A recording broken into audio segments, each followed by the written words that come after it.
Adrien Carton de Villars participó en las batallas más mortales del siglo XX, soportando desde la pérdida de extremidades hasta disparos en la cabeza. Eso probablemente suena aterrador para la mayoría de las personas racionales, pero para el hombre al que llamaban el soldado inmortal, en realidad se la pasó bastante bien. Hoy veremos al soldado más imparable de la Primera Guerra Mundial, Adrien Carton de Villars. Pero antes de comenzar, asegúrate de suscribirte al canal de Historia Extraña y déjanos saber en los comentarios abajo sobre qué tipos duros históricos te gustaría escuchar más. Conozcamos al exterminador de la Primera Guerra Mundial.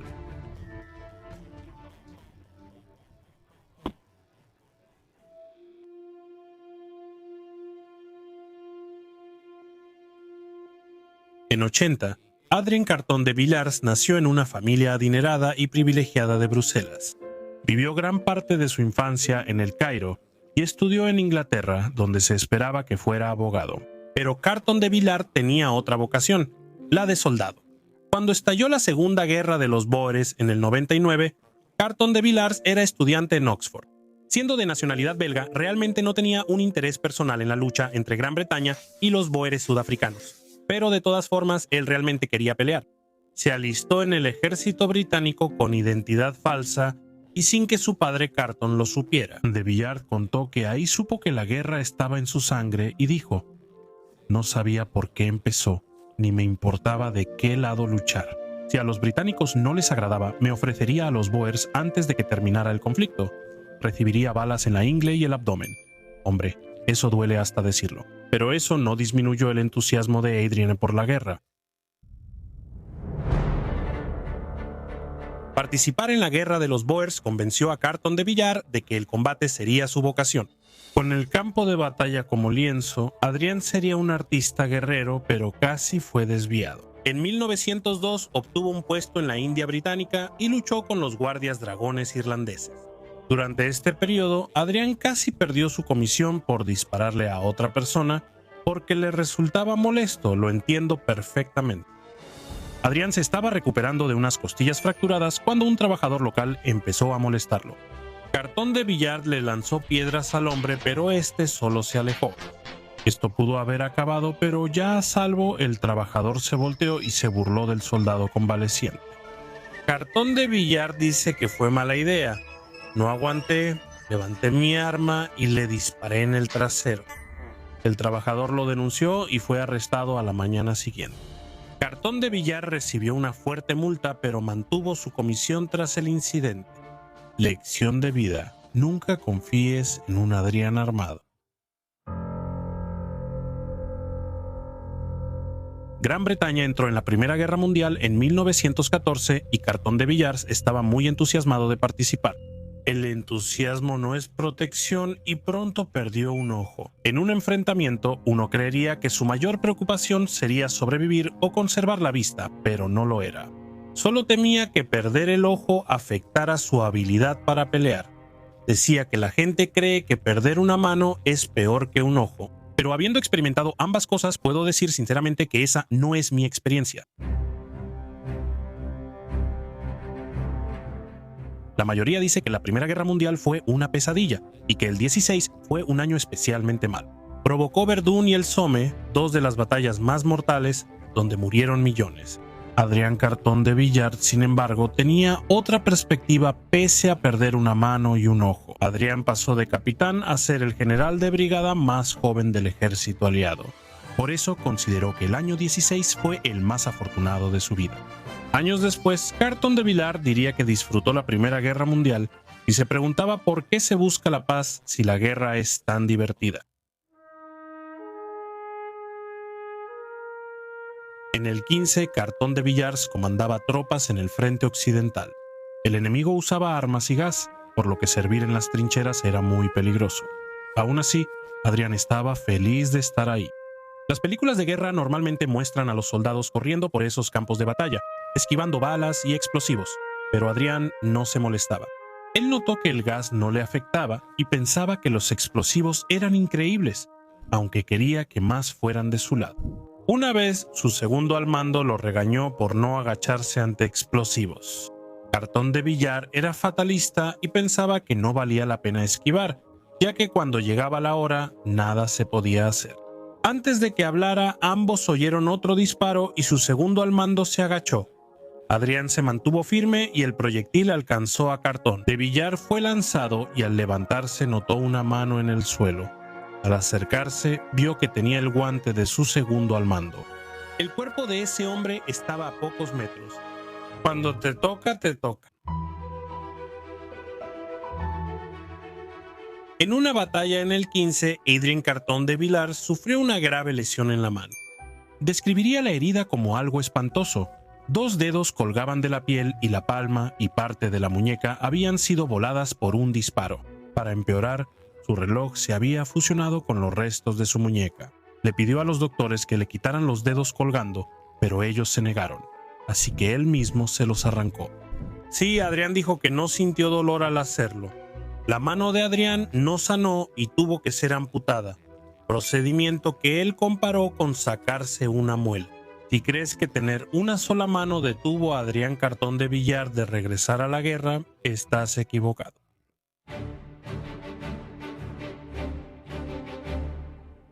Durante la Primera Guerra Mundial, Cartón de Villar recibió una grave herida en la cabeza y los médicos le ordenaron regresar a Londres para recuperarse. Adrián, como máquina de guerra, se aburría fuera del campo de batalla, lo que a veces le causaba problemas. Mientras visitaba un club de caballeros de élite llamado White's, se le acercó otro miembro del club y le ofreció la oportunidad de servir como segundo tirador en un duelo. El miembro del club dijo que quería retar a duelo a otro hombre por prestarle atención a la dama que le gustaba. La mayoría de nosotros probablemente rechazaríamos la oportunidad de recibir un disparo por el conflicto romántico de otra persona, pero Cartón de Villar pensó que era una manera perfecta de resolver asuntos del corazón, así que aceptó con gusto. Adrián habló con el hombre con quien planeaban el duelo, le explicó la situación y dijo que pelearían con cualquier arma que él eligiera. Sin embargo, el otro sujeto encontró todo el asunto ridículo y le tomó un tiempo a Cartón de Villar convencerlo de que hablaba en serio. De más está decir que el hombre no quería batirse en duelo y argumentó que eso metería en problemas legales a todos los participantes, especialmente si alguien resultaba herido o muerto. Adrián, sin embargo, sentía que con la guerra en curso a nadie le importaría. Propuso hacer el duelo en un lugar aislado y usar gasolina para cremar al perdedor. Si eso te asusta, no eres el único. El hombre, muy asustado, firmó una declaración jurada prometiendo no hablar con una dama otra vez. Adrián amaba las armas, pero sabía que su fuerte temperamento podía hacerle perder el control y temía disparar a su propia gente. Para evitar esto, se negó a llevar un revólver y en su lugar eligió armarse con un bastón. Así ocurrió en la batalla del Somme, donde lideró a las tropas. Solo portar un bastón limitaba la efectividad de la mayoría, pero Cartón de Villar no era como la mayoría de los hombres. Luchó con un valor tan intrépido, le otorgaron el más alto galardón del sistema de honores británico, la Cruz Victoria. Cartón de Villar luchó como héroe en la batalla del Somme, pero fue herido de bala en la cabeza. En sus memorias, Adrián recordaría que el médico revisó su cráneo, pidió champaña y luego le explicó. Milagrosamente, una bala de ametralladora atravesó la parte trasera de su cabeza sin dañar zonas vitales. El único efecto secundario de la herida era un cosquilleo al cortarse el cabello. En la Primera Guerra Mundial finalmente llegué a mi fin. Adrián, sin embargo, ya había decidido ser soldado toda su vida y buscó otro conflicto donde luchar. Lo encontró en Polonia, donde el ejército británico estaba ayudando a los polacos en su lucha contra los soviéticos. En 1920, Cartón de Villar viajaba en tren cuando la caballería rusa roja lo invadió. No siendo el tipo de persona que se deja vencer así nomás, Adrián tomó un revólver y procedió a disparar. Se mantuvo firme y enfrentó solo a los invasores. En el 39 estalló la Segunda Guerra Mundial y no había manera de que Adrián Cartón de Villar se la perdiera. Con años de experiencia militar, el gobierno sabía que lo necesitaban igual que a Winston. Churchill le pidió a Adrián liderar los esfuerzos militares y diplomáticos británicos en Yugoslavia durante su viaje. En 1941 su avión cayó al mar y soldados italianos lo hallaron. Cartón de Villar fue detenido y se convirtió en prisionero de guerra. A pesar de tener muchos años en ese momento, Cartón de Villar seguía siendo duro como el acero. Intentó escapar al menos 5 veces. No lo logró pero causó problemas a sus captores y obtuvo su libertad en el 43.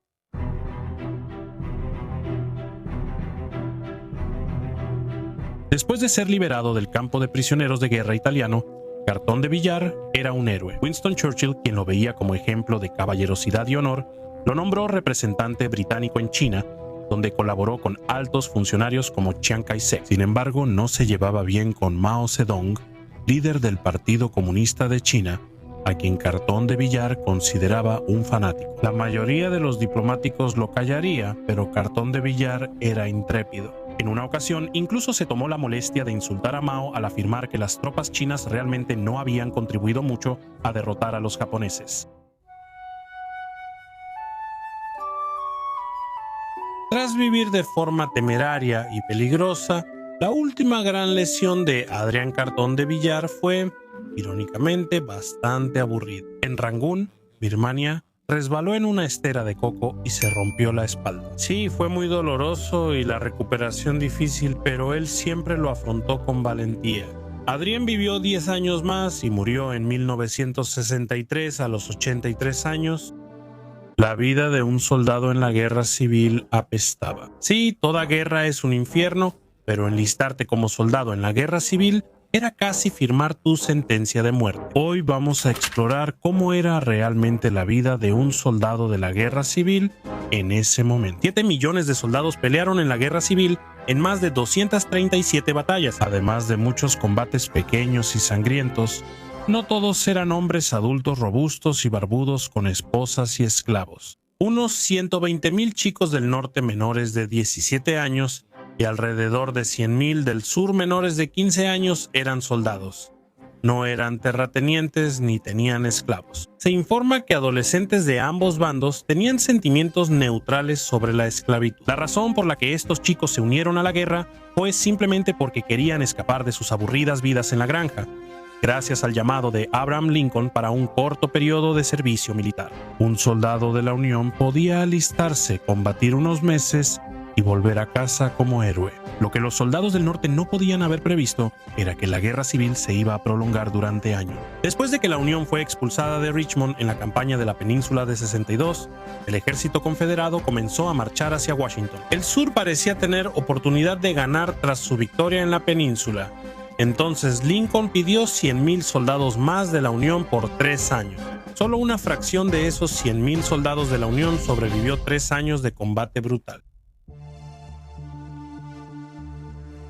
Muchos menores querían unirse a la guerra civil y vivir nuevas experiencias, pero había muchas reglas para ingresar. Por ejemplo, ellos se apoyaban en la semántica porque las reglas de combate decían que un soldado debía ser mayor de edad para unirse al ejército. Un menor escribía el número 18 en la suela de su zapato o lo escondía en su bota en un papel. Así, cuando el reclutador preguntaba si era mayor de edad, el futuro héroe de guerra decía la verdad al responder: sí, soy mayor de 18. Si eso fallaba, los chicos mentían sobre su edad porque no había seguro social, licencias ni espocio. Si nada funcionaba, los adolescentes pedían ayuda a sus padres.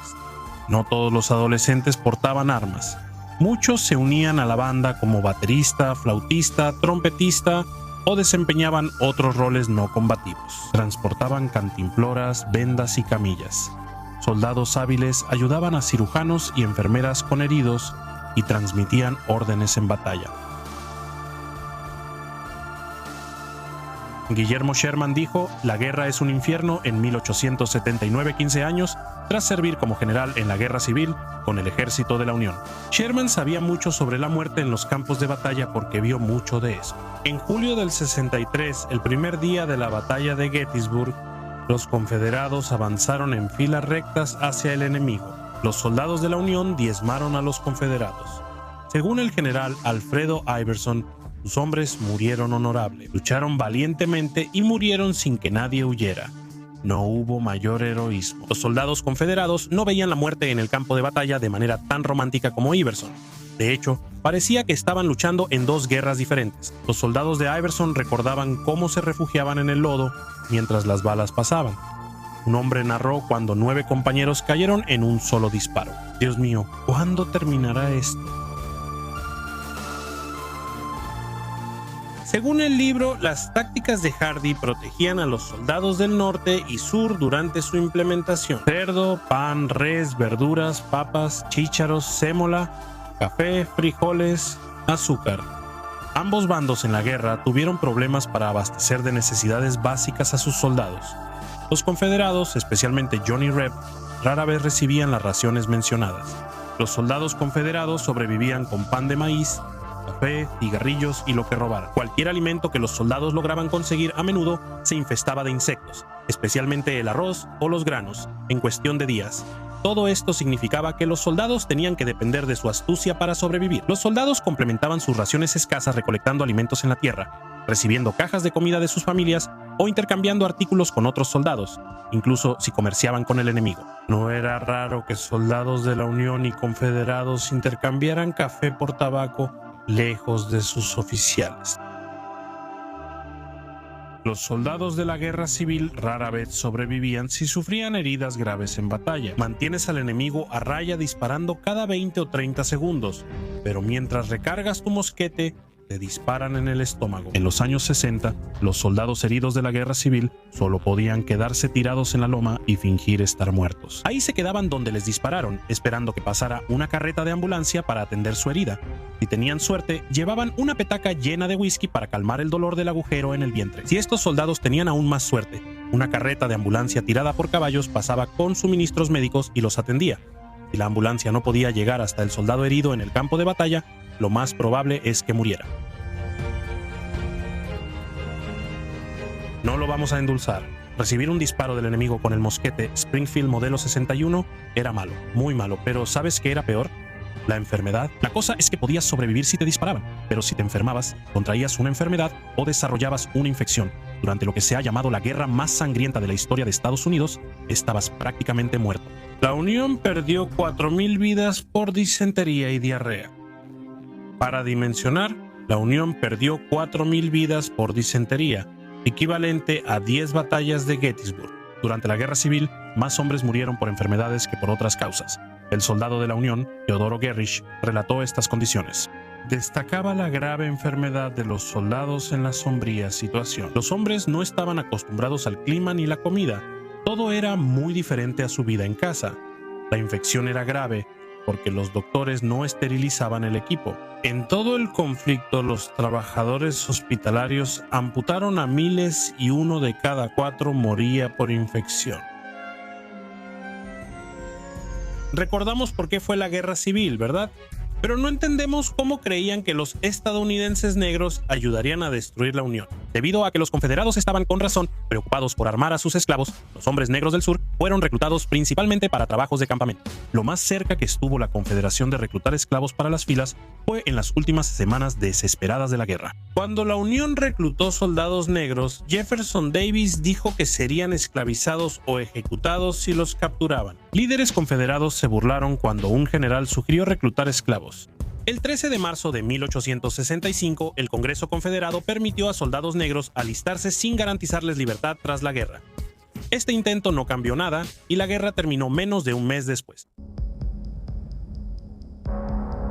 Como soldado de la guerra civil, si no estabas disparando tu mosquete a la cara de tu enemigo en el campo de batalla o durmiendo, estabas haciendo ejercicios con tu tropa. Los soldados dedicaban la mayor parte del tiempo a limpiar sus armas, practicar ejercicios y formaciones de combate, además de hacer guardias y largas marchas. El soldado Teodoro Gerrich contó que al inicio de la guerra los soldados no estaban preparados y nunca hacían ejercicios. Incluso la música era de un cuerpo de tambores sin entrenamiento. Cada músico tenía su ritmo y cada hombre del regimiento un paso distinto. Marchábamos, corríamos, galopábamos o nos deteníamos intentando coordinarnos.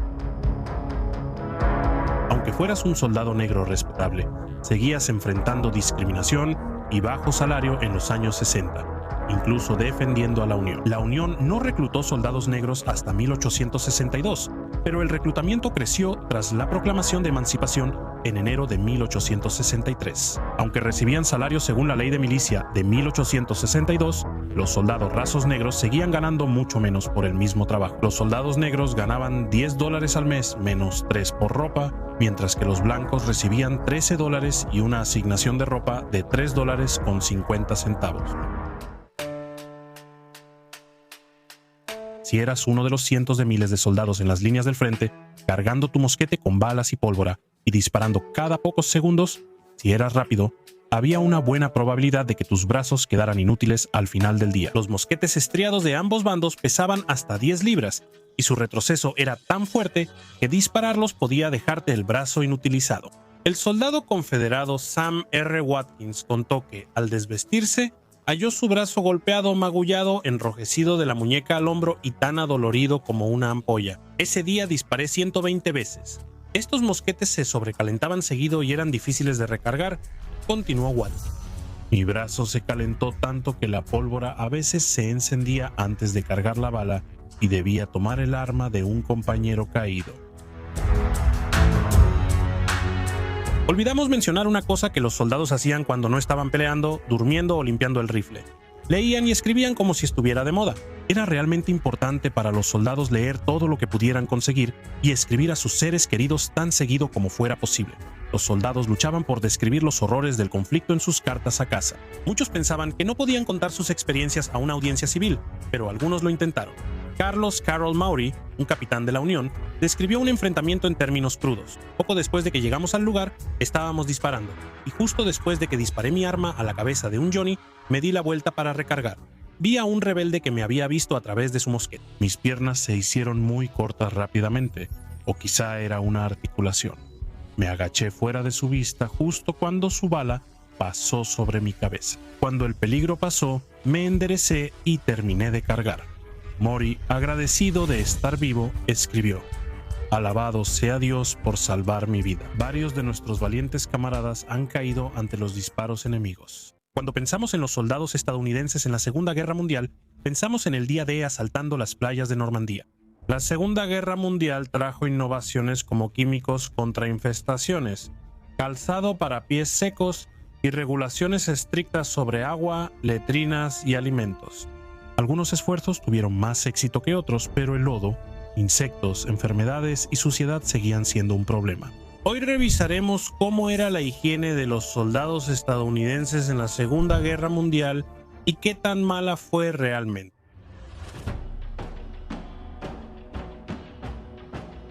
Las condiciones de guerra invariablemente atraen insectos, y esos insectos propagan enfermedades. Para contrarrestar esa propagación, el Instituto Nacional de Salud de Estados Unidos y sus homólogos globales actuaron para prevenir epidemias. A finales de los años 30, científicos suizos de la empresa Geigy desarrollaron un insecticida llamado diclorodifeniltricloroetano, mejor conocido como DDT.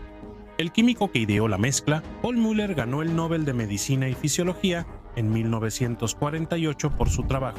El DDT pronto fue enviado a Estados Unidos, donde un epidemiólogo llamado Dr. Fred Sober fue uno de sus principales defensores y convenció al gobierno egipcio de usarlo contra la malaria. En 1943 y 1944 con apoyo extra de la Fundación Rockefeller y aliados. En 1944 el DDT se rociaba directamente sobre millones de civiles y militares en el Mediterráneo y sudeste asiático. Lo interesante del DDT era que era fácil de fabricar, accesible y efectivo. El químico incoloro y casi inodoro eliminaba insectos como piojos, mosquitos y ácaros, reduciendo notablemente la propagación de enfermedades como malaria y tifus. El éxito del DDT salvó millones de vidas y se promovió como la solución al tifus, la plaga que seguía a cada gran guerra. El éxito del DDT generó gran demanda y estuvo disponible al público a finales de los años 40. Gobiernos, agricultores y jardineros usaron mucho DDT rociándolo sobre personas, plantas y animales. Aunque se advirtió sobre su impacto ambiental, las consecuencias a largo plazo del DDT aún eran desconocidas. Tras la Primera Guerra Mundial, el gobierno de Estados Unidos instaló lavanderías y tintorerías permanentes en muchas de sus bases en el país. Tras iniciar la Segunda Guerra Mundial, los servicios de lavandería se expandieron al extranjero. En el campamento Lee, Virginia, las tropas entrenaron durante semanas en el uso de lavanderías móviles tras su capacitación. Las unidades de lavandería, con 3 oficiales y 5 soldados rasos, salían de 40 lavanderías móviles tipo tráiler, cada una con hasta 6 unidades y capacidad para lavar unas 125 libras de ropa por hora.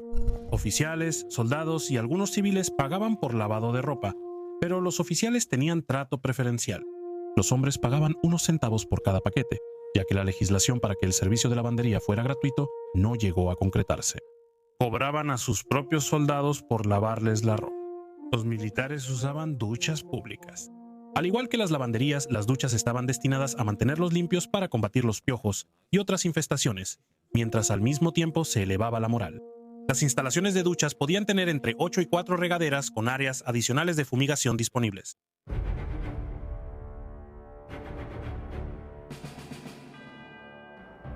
Durante la Segunda Guerra Mundial, las enfermedades venéreas eran comunes y muchos veteranos volvieron con sífilis o gonorrea.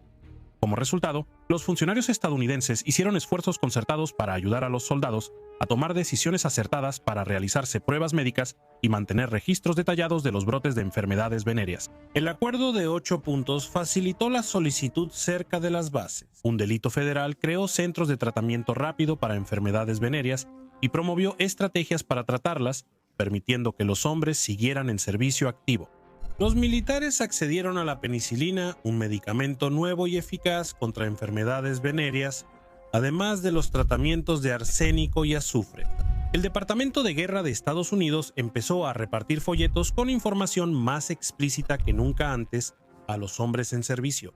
Se instruyó a los hombres sobre cómo limpiarse, se les informó acerca de las opciones de profilaxis y se les indicó que buscaran tratamiento de inmediato si presentaban síntomas de una enfermedad venérea. A los soldados les decían que para evitar enfermedades venéreas debían alejarse de las mujeres. Difícil discutir con esa lógica.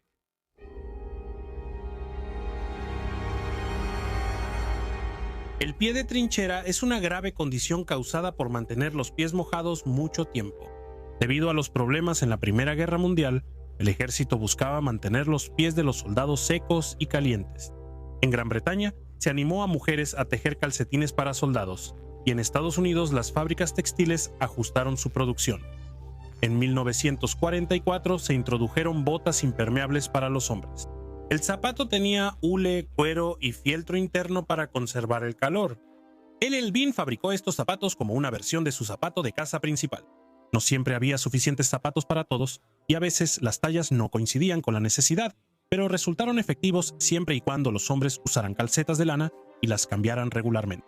La mala ventilación del zapato obligaba a cambiarse las calcetas seguido para evitar problemas. Pies macerados o pie de zapato con la piel en la planta de los pies pareciendo papel secante mojado. El ejército instaló equipos para reparar calzado, permitiendo a los soldados arreglos de calidad. En la Primera Guerra Mundial, los hombres dependían de contratistas locales, que solían hacer trabajos de baja calidad con materiales inadecuados.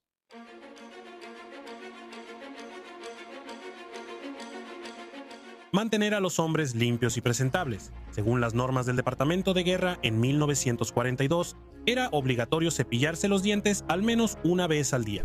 La gingivitis ulcerativa necrosante, llamada boca de trinchera, fue común en la Primera y Segunda Guerra Mundial. La boca de trinchera, causada por estrés, mala higiene dental y desnutrición, generaba sangrado, dolor y daño en las encías. Se intentó combatir la boca de trinchera de varias formas. El polvo dental se volvió un elemento habitual en los kits de higiene, y los hombres recibían órdenes constantes de cepillarse los dientes todos los días, una práctica que muchos continuaron después de regresar a casa. Las tropas recibieron pasta de dientes, antes considerada un lujo. Tras la Segunda Guerra Mundial, la pasta de dientes se popularizó entre todas las clases sociales. Los kits de higiene traían cepillo de dientes, hojas y crema de afeitar y jabón. A los hombres también se les daba chicle, dulces, tabaco, cerillos y cigarrillos.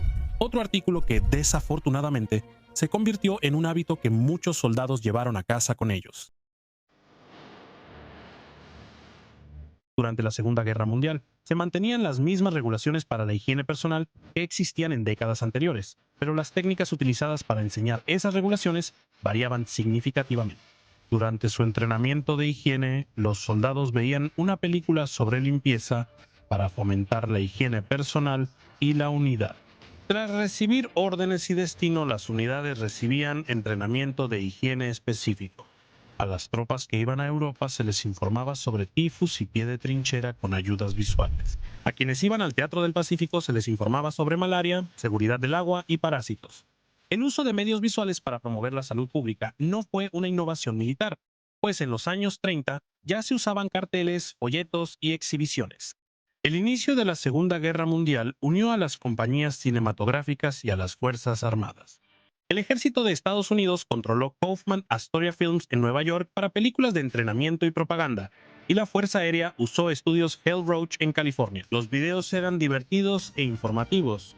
El soldado Snafu y el soldado McGillicuddy daban consejos de limpieza y salud, además de advertencias sobre posibles problemas. El Departamento de Guerra también usó películas para educar sobre enfermedades venéreas. La película sobre ETS explícita explicaba de forma sencilla los efectos de las enfermedades venéreas por relaciones sexuales. A los soldados se les decía que debían comprender e interiorizar la película si el país quería defender su derecho a vivir al estilo americano.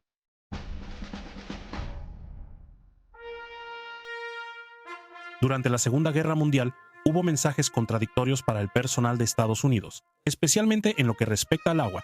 Aunque se les instruía repetidamente a mantenerse limpios, los soldados usaban fuentes de agua locales para lavarse a sí mismos y su ropa cuando tenían la oportunidad. Sin embargo, esto implicaba riesgos, ya que el agua local causaba parásitos, infecciones cutáneas y otros problemas de salud en la isla. En Filipinas se advertía a los hombres no nadar ni lavar ropa en agua dulce por el alto riesgo de esquistosomiasis o fiebre del caracol. La esquistosomiasis, vista en tropas del norte de África, era causada por un gusano plano que infectaba el sistema urinario o digestivo, algo nada agradable de imaginar. Como resultado de los brotes de esquistosomiasis, el ejército endureció las restricciones sobre el uso del agua, emitiendo órdenes de que toda el agua utilizada por las tropas debía obtenerse de puntos de agua aprobados. Está prohibido que las tropas usen agua dulce de ríos, pantanos, charcos o campos de arroz para beber, bañarse, lavar ropa, vehículos o pisos. El ejército dio botas de hule y equipo de protección a ingenieros y soldados en zonas de riesgo, siguiendo programas educativos. Publicaron caricaturas destacando la importancia de prevenir la fiebre del caracol. Para mantener la limpieza en la preparación de alimentos, existían reglas que prohibían tomar comida de civiles y comer en ciertos restaurantes. En Reino Unido, las tropas estadounidenses podían comer en restaurantes públicos, pero en el continente estaba prohibido. Dicho esto, mantener los estándares sanitarios mientras se estaba fuera del campamento era difícil, por decirlo menos. Los comandantes sabían que los soldados obtenían comida y agua de fuentes no autorizadas, aunque esto estaba estrictamente prohibido. Esto era especialmente cierto a medida que las raciones incluían menos carnes, frutas y variedad en general durante el conflicto. El personal de cocina se capacitaba en escuelas especiales antes de ir a los campamentos en el extranjero para mejorar la calidad y limpieza de los alimentos. Un grupo de expertos en sanidad realizaba visitas regulares a los comedores para asegurarse de que los cocineros y quienes preparaban la comida se mantuvieran limpios, al igual que los alimentos. Los funcionarios diseñaron técnicas eficientes para agilizar las filas en cafeterías. Se dieron instrucciones sobre el uso de utensilios y el personal médico podía hacer exámenes extra a los manipuladores de alimentos si era necesario. ¿Qué tan efectivas fueron todas estas precauciones contra las enfermedades transmitidas por alimentos? Es un tema de debate. Durante la guerra hubo 190 brotes de intoxicación alimentaria que afectaron a más de 22,000 personas.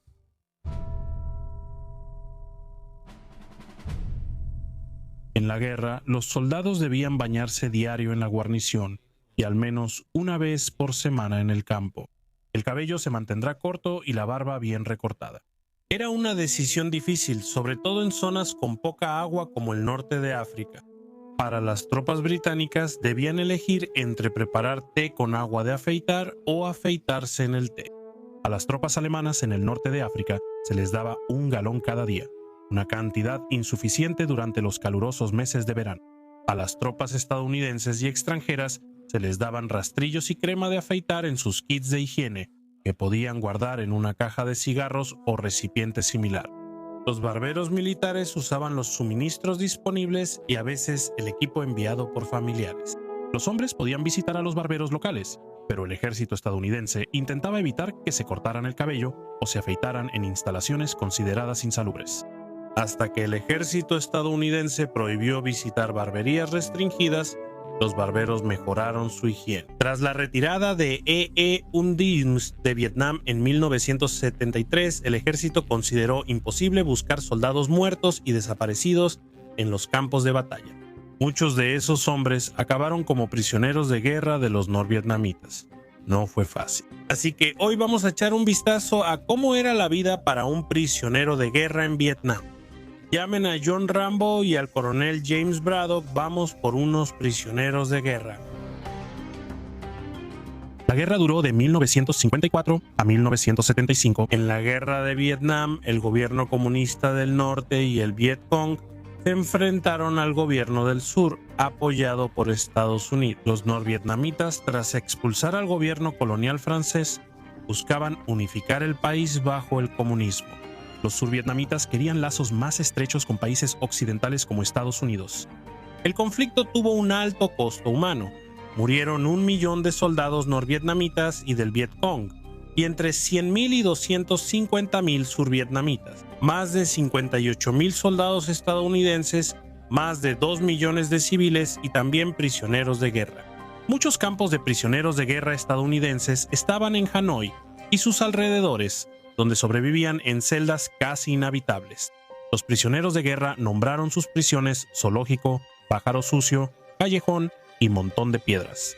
Pero la prisión Alcatraz en el centro norte de Hanoi quizá fue la peor. La instalación, conocida por sus pequeñas celdas tipo mazmorra, se usaba para aislar a prisioneros problemáticos que los norvietnamitas querían apartar, como el piloto naval Jeremiah Denton, quien confirmó el grave maltrato a prisioneros de guerra cuando parpadeó la palabra tortura en código Morse mientras aparecía en una película de propaganda. Pero mientras que Alcatraz era el más duro, el campo más famoso era la prisión Hoa Lam, irónicamente llamada Hanoi Hilton, y construida por los franceses. Hoa Lam fue famosa por el trato brutal a prisioneros estadounidenses. Entre ellos estaba el teniente coronel Roberto Sturm, luego inmortalizado en la foto Estallido de Alegría, al ser liberado, así como el futuro senador de los Estados Unidos y candidato presidencial John McCain. La mayoría de los prisioneros de guerra estadounidenses eran tripulación aérea de la Fuerza Aérea, Marina y Marines. Jeremiah Denton fue capturado al liderar una flota de 8 aviones en una misión de bombardeo sobre el norte de Vietnam el 18 de julio de 1965. El avión de Denton fue dañado y él se lanzó en paracaídas cerca de Phan Hoa. Posteriormente fue capturado y pasó los siguientes 8 años como prisionero de guerra.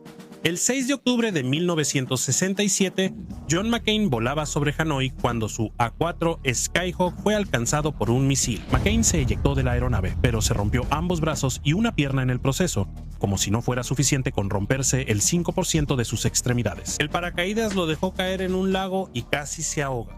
Fue sacado a la orilla por algunos soldados norvietnamitas, quienes lo enviaron al Hanoi Hilton, donde permanecería durante los siguientes 5 años y medio. Roberto Sturm fue derribado sobre Hanoi un día después de McCain, también liderando una misión de bombardeo. Como McCain estuvo cautivo más de 5 años. Desde el inicio, los norvietnamitas decían que nunca declaró la guerra oficialmente. Consideraban que sus prisioneros estadounidenses eran criminales y no merecían protección bajo la Convención de Ginebra. En consecuencia, generalmente se le negó a la Cruz Roja Internacional la oportunidad de realizar inspecciones o supervisar cómo estaban siendo tratados los prisioneros. Las condiciones de vida podían variar mucho dependiendo de dónde estuviera encarcelado un prisionero de guerra, siendo generalmente más precarias para aquellos que estaban detenidos en el sur. Los campos en el sur, ubicados en pantanos o selvas de triple dosel, no tenían vivienda. Los prisioneros estaban en jaulas de bambú tan pequeñas que no podían ponerse de pie. No había camas y los prisioneros dormían en el suelo de sus jaulas hechas de bambú o tierra. Estos campos, expuestos a los elementos, tenían malaria común y los prisioneros enfrentaban serpientes, escorpiones, sanguijuelas, ciempiés y hormigas. Y como si fuera poco, en la temporada de monzones, los campos se volvían grandes charcos de lodo. Los prisioneros del norte solían vivir en celdas. Había celdas para 2 personas, otras más grandes para 8 a 40 hombres, y celdas de aislamiento para oficiales de alto rango y quienes solían resistirse. Roberto Sturm estuvo 1 año en aislamiento, y ese tiempo es difícil de sobrellevar cuando ni siquiera tienes una pelota de béisbol como Steve McQueen. Las celdas llegaban a 120 grados en verano con poca ventilación y bajaban a 40 en invierno. Estaban infestadas de ratones, cucarachas, mosquitos y enormes ratas. Aunque mejor que los campos del sur, el Hanoi Hilton no era un club vacacional. A los prisioneros en el sur solo se les daban 2 o 3 tazas de arroz al día y como los campos se movían seguido, el arroz debía transportarse y almacenarse. Normalmente estaba podrido, con insectos y excremento de rata al servirse. Algunos prisioneros de guerra también reportan haber comido carne de ratas, elefantes, simios, perros y serpientes. A veces podían recolectar hierbas para sus comidas, pero al no tener zapatos, era peligroso y podían lesionarse o infectarse.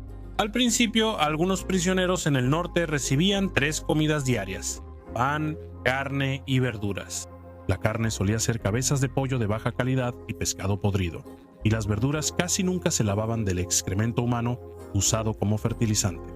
Y algunos días una comida era solo un puñado de arroz y un tazón de agua tibia, así que, ya sea que estuvieras detenido en el norte o en el sur, la comida no era nada buena. En 1973, los prisioneros de guerra que volvieron dijeron que el 95% sufrió algún tipo de abuso, con métodos variados en intensidad y duración, como grilletes o cepos en los tobillos. Los prisioneros podían estar hasta 5 días encerrados, sin comida, agua ni pausas para ir al baño. Si entiendes a lo que nos referimos, un prisionero de guerra incluso reportó haber pasado 5 días en ese estado. Y antes de que preguntes cómo dormían, la privación del sueño era un abuso común. Los prisioneros debían sentarse en un banco incómodo de 20 centímetros de alto. Los golpeaban o gritaban cada media hora para mantenerlos despiertos, y el castigo podía durar días. El aislamiento total consistía en encerrar a los prisioneros en habitaciones oscuras y sin ventilación, a menudo por semanas. Estas celdas solían estar sucias, llenas de ratas y arañas, y los prisioneros eran desnudados. Otra forma de privación del sueño. En la mazmorra de arañas nadie duerme mucho desnudo. Las golpizas eran comunes. Los guardias solían romperles costillas, dientes y narices a los prisioneros con garrotes o culatas de rifle. Soportaban azotes frecuentes con látigos de bambú o hule de llantas viejas. John McCain era golpeado cada 2 o 3 horas por los guardias que buscaban obtener una confesión por crímenes de guerra. Prisionero de guerra. Jeremiah Denton confirmó todo esto agregando: realmente se pusieron serios cuando te hacían algo llamado el truco de la cuerda. ¿Qué era el truco de la cuerda?, te preguntas. Bueno, omitiendo los detalles más horribles. Era una técnica con varias formas crueles, donde el prisionero era atado y colgado del techo, fracturando brazos y dislocando hombros. Ese no es un truco muy divertido. Los síntomas han sido reportados por veteranos de guerras de hace siglos. El TPT no se reconoció oficialmente como condición de salud mental hasta 1980. Síntomas: recuerdos recurrentes, memorias perturbadoras y ansiedad tras un evento traumático. La guerra de Vietnam calificó, y aunque pasaron más de 5 décadas desde su fin, muchos veteranos aún viven con el TPT que trajeron de Vietnam. El Centro Nacional para el TPT estima que un porcentaje de los veteranos de Vietnam han tenido TPT en algún momento, pero la vida continuó para los prisioneros de guerra. Tras ser liberado el 12 de febrero de 1973, Jeremiah Denton recibió la Cruz Naval. En 1976, Denton escribió el libro Cuando el infierno estaba en sesión sobre sus experiencias. El libro se adaptó a una película para TV en 1979 con Hal Holbrook como Denton. Luego, en el 80, Denton fue elegido para el Senado de los Estados Unidos, representando al estado de Alabama, donde serviría durante 6 años. Falleció a la edad de 99 años el 28 de marzo de 2014. Roberto Sturm fue liberado en marzo de 1973 junto a otros prisioneros de guerra estadounidenses. Volvió a la base de la Fuerza Aérea Travis en California y se reunió con su familia en la pista. El momento fue capturado en película por el fotógrafo de Associated Press, Slava Salvader, en una fotografía icónica que llegaría a conocerse como Estallido de Alegría, y la foto ganaría un premio Pulitzer. Nunca alegró a Sturm. 3 días antes de volver a California, la esposa de Sturm terminó el matrimonio. Tras el divorcio, ella obtuvo la custodia de 2 hijos, la casa y casi la mitad de la pensión de Sturm. Según dicen, es un regreso a casa muy deprimente. pero Sturm siguió adelante tras dejar la Fuerza Aérea. En 1975 trabajó como piloto corporativo y luego se unió a Ferry Steelworks en San Francisco, fundada por su abuelo. A Sturm se le dio una estrella de plata por su servicio militar. Junto a otros 108 prisioneros de guerra, John McCain fue liberado el 14 de marzo de 1973. Las heridas de la guerra lo dejaron incapaz de levantar los brazos sobre la cabeza. Aunque recuperó su estatus de vuelo, se retiró de la Marina como capitán. En abril de 1981, McCain se postuló y en 1983 fue elegido para la Cámara de Representantes de Estados Unidos. En 1987 fue elegido al Senado de Estados Unidos y en 2008 se postuló para presidente. Perdió esa elección, pero siguió en el Senado hasta su fallecimiento el 5 de agosto de 2018. ¿Cómo logras comprender batallas históricas, especialmente aquellas que se extendieron durante 3 días y que involucraron a 150,000 personas, cada quien con su historia de valentía, locura o instinto de supervivencia? Así fue la batalla de Gettysburg. Y largas listas de regimientos y brigadas, cronogramas hora por hora y mapas con bloques y flechas realmente no se traducen para el público en general. Los episodios con riesgos claros y personajes memorables permanecen en la mente. Así que hoy en Historia Extraña, veamos algunas historias de Gettysburg donde la niebla de la guerra se disipa lo suficiente como para revelar la humanidad dentro de todos los soldados. Muy bien, soldados, formémonos.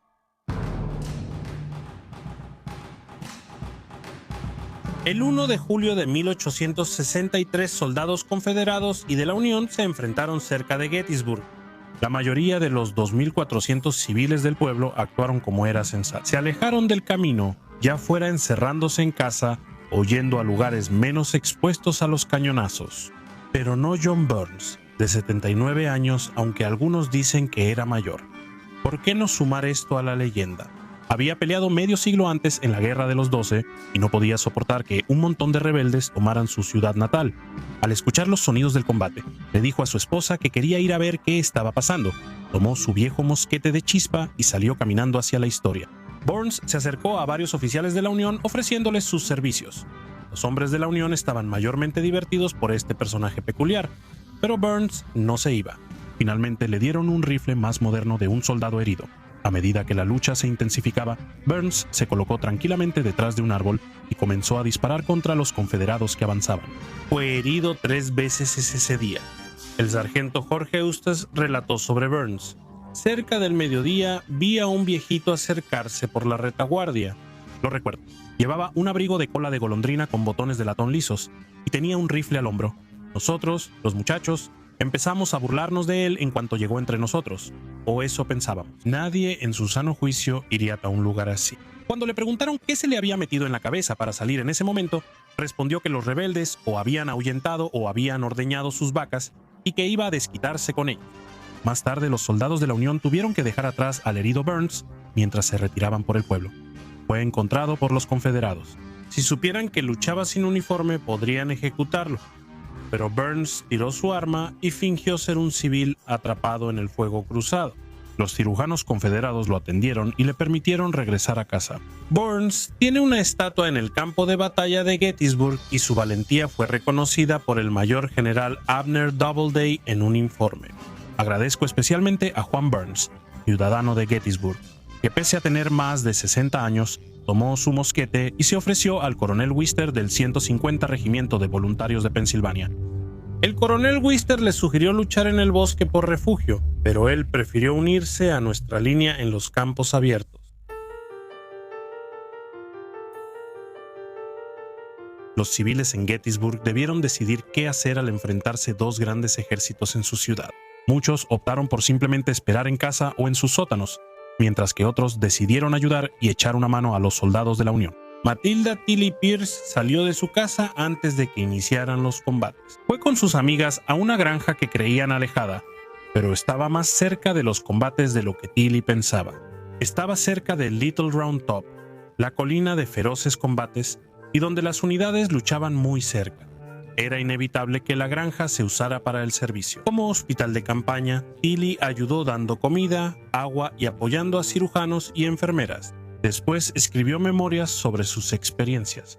Mientras la infantería pasaba, vi a un soldado agotado arrastrándose en manos y rodillas. Un oficial le gritó con maldiciones que se levantara y marchara, pero el pobre hombre dijo que no podía. Entonces el oficial, levantando su espada, lo golpeó 3 o 4 veces y luego siguió su camino. No le importaba lo que hizo. En la guerra, los comandantes suelen abandonar a sus compañeros. Para un joven, esto debió ser muy duro de presenciar.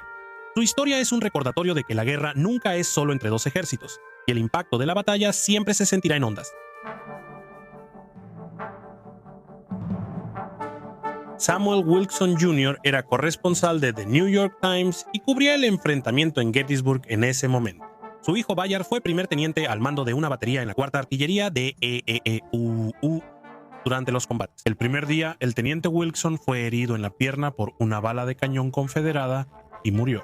El padre Wilson supo de la muerte de su hijo durante la batalla. Pese a su dolor, redactó un despacho para el New York Times desde nuestro hospital de campaña de la Unión en julio, el día después de la batalla, supuestamente mirando el cuerpo de su hijo mientras escribía.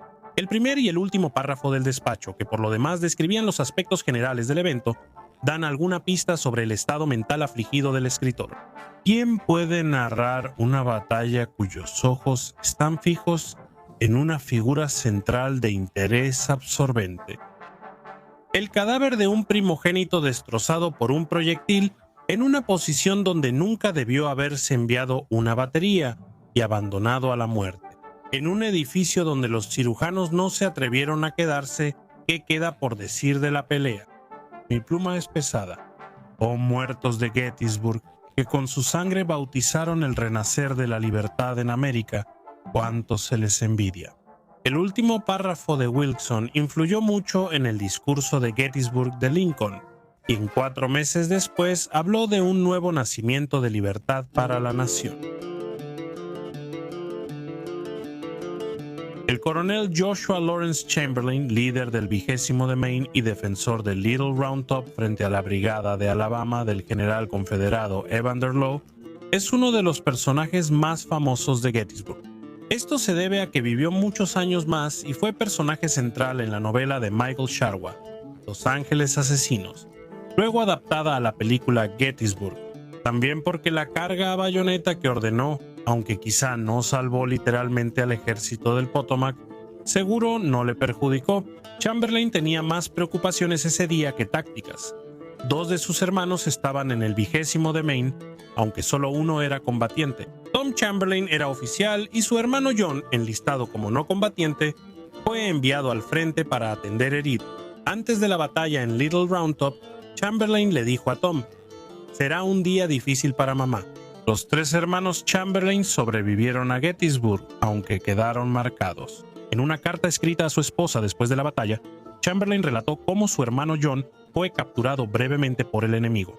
La pesadez de mi corazón hace que sea muy difícil para mí escribir una carta que debería ser solo de alegría y agradecimiento. Mi querido hermano fue hecho prisionero en la batalla y liberado bajo palabra por el enemigo en el campo. Le robaron absolutamente todo. Incluso tenía sus instrumentos quirúrgicos, pero no me hizo daño. También pudo acercarse descalzo y sin nada propio. La supervivencia de los hermanos fue una rara fortuna en una batalla que destruyó familias por generaciones. Wesley Culp, soldado raso nacido en Gettysburg, era carretero y conocía el área. Tenía un amigo llamado Jack Skelly. Culp se mudó a Virginia antes de la guerra, pero volvió a su ciudad como parte de la 2ª Infantería de Virginia. Culp, de la Brigada Stonewall en el 2º Cuerpo de Richard Edwards, murió luchando en su ciudad natal, en la Granja Culp, lo que hizo la tragedia mayor. Su amigo Skelly, de la 7ª Infantería de Pensilvania, también falleció en la batalla. Aunque nunca coincidieron en combate, compartieron el mismo destino trágico. Se creó una leyenda sobre Wesley Culp diciendo que tenía una carta de Skelly para Jenny Wade, que habría entregado si sobrevivía. El cuerpo de Culp nunca fue identificado tras la batalla y se desconoce su lugar de descanso final. La historia de Culp es emblemática de la naturaleza a veces personal de la guerra civil, donde los soldados luchaban no solo en terrenos conocidos, sino a veces contra amigos y vecinos, recordándonos por qué. Fue una guerra especialmente desgarradora en la historia de Estados Unidos. Durante la participación de Estados Unidos en Vietnam, De 1965 a 1973 miles de hombres fueron reclutados y llamados al servicio en las Fuerzas Armadas. Ya sea reclutados o voluntarios para elegir su camino profesional, todos compartieron una experiencia dolorosa: el entrenamiento. Ningún montaje ochentero podía acelerar ese proceso. Así que hoy vamos a mostrarte cómo era realmente el entrenamiento para la guerra de Vietnam. Muy bien, cadetes, izquierda-derecha, izquierda-derecha. El entrenamiento básico duraba 152 horas, 44 por semana, 8 semanas, seguido de 8 semanas de entrenamiento avanzado. Durante ese tiempo, los reclutas fueron entrenados para pelear en el frente de las formas más exigentes y rigurosas. Hay un componente clave en el entrenamiento militar que tal vez te haga temblar más: levantarse temprano, como ver el amanecer siendo un zombie y sin una máquina Curie que te ayude. Jerry Prater dijo que el toque de Diana con cornetas despertaba a los reclutas. A las 5 de la mañana les ordenaban levantarse, bañarse, afeitarse, ponerse el uniforme y formar en el pelotón afuera de los barracones a las 5:30. El comandante de la compañía, o uno de los 2 oficiales de entrenamiento, realizaba una inspección de cada uno de los 4 barracones cada mañana después de que salíamos del área de la compañía para nuestras sesiones de entrenamiento. El pelotón con la calificación más alta obtenía privilegios especiales, mientras los otros 3 vivían con el estigma, además de los constantes recordatorios y el acoso de los sargentos instructores sobre no estar a la altura. ¿Recuerdas al icónico personaje de sargento instructor de R. Lee Ermey en la película de Stanley Kubrick, Nacido para Matar? Ermey fue sargento instructor en Vietnam y aportó su experiencia real al personaje. Los reclutas eran constantemente aterrorizados por sus superiores hasta alcanzar el nivel requerido. Como dijo Larry Letty, los sargentos instructores siempre estaban atentos a todos. Sí, su trabajo era aterrorizarte, desarmarte y volverte a armar al estilo del ejército. Al notar que estabas en el programa, te dejaban en paz y se enfocaban en quienes requerían más motivación. ¿Quién necesita una charla TED cuando tienes a un sargento instructor? Los reclutas al amanecer no pueden consumir nada. No pongas de excusa, no me des órdenes hasta que tome mi café antes de comer o beber. Le pusieron las botas y literalmente empezaron a correr desde el primer momento. Después de correr como aperitivo, el plato fuerte antes del desayuno fue cruzar una escalera horizontal, similar a un mono adulto. Letty encontró este ejercicio difícil. Teníamos que cruzar 8 barras en la escalera horizontal antes de cada comida.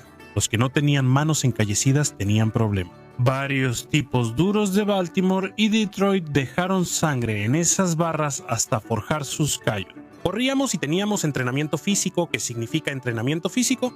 Después del desayuno 3, corríamos a casi todas las sesiones de entrenamiento. Corremos sin parar, como Forrest Gump, quien además fue un gran soldado. Por otro lado, tampoco había mucha compasión en el arte de la hora de la comida. Para empezar, los reclutas tenían que seguir un procedimiento y protocolo muy específico incluso para entrar al comedor. Mientras comían, los instructores les gritaban que comieran más rápido o menos, según si necesitaban perder peso o estaban asignados a la cocina. El servicio de policía, o CAPE, hacía la vida notablemente más difícil, al grado de que estas tareas a menudo se usaban como castigo para los reclutas que cometían errores, resumió Frater. CAPE como tal, aquellos asignados a hacer CAPE eran despertados alrededor de las 4:30 de la mañana para que pudieran vestirse y presentarse en el comedor para ayudar en la preparación del desayuno. Seguían con esta tarea hasta después de la cena y la limpieza del comedor. Limpiar era asegurarse de que todo estuviera listo para la siguiente comida, no solo ponerle una multa a los platos sucios, incluyendo platos, charolas, ollas, sartenes, mesas, piso y cualquier hormiga durante el servicio. Prater continuó diciendo que lo que más odiaba de todas las tareas de limpieza en la cocina era lavar las ollas y sartenes, porque se usaban muchísimas en cada comida y estaban tan sucias, grasosas y eran difíciles de limpiar. La mayoría de los muchachos preferían entrenamiento físico que lavar platos. Los reclutas marchaban casi diario al campo de tiro, generalmente lejos de los barracones. A veces pedía que los reclutas acamparan o pasaran un día en la playa. El veterano Fred Childs sabía la importancia de ser un soldado hábil y eficiente en todas las áreas posibles de combate, porque eso era lo que necesitaba aprender para mantenerse con vida. Nuestro instructor nos preguntaba, ¿cuáles son los 2 tipos de soldados? Nosotros respondíamos, los rápidos y los muertos, sargento instructor. Luego él decía, ¿qué tipo de soldado eres tú? Y nosotros respondíamos, el rápido sargento instructor, el rápido.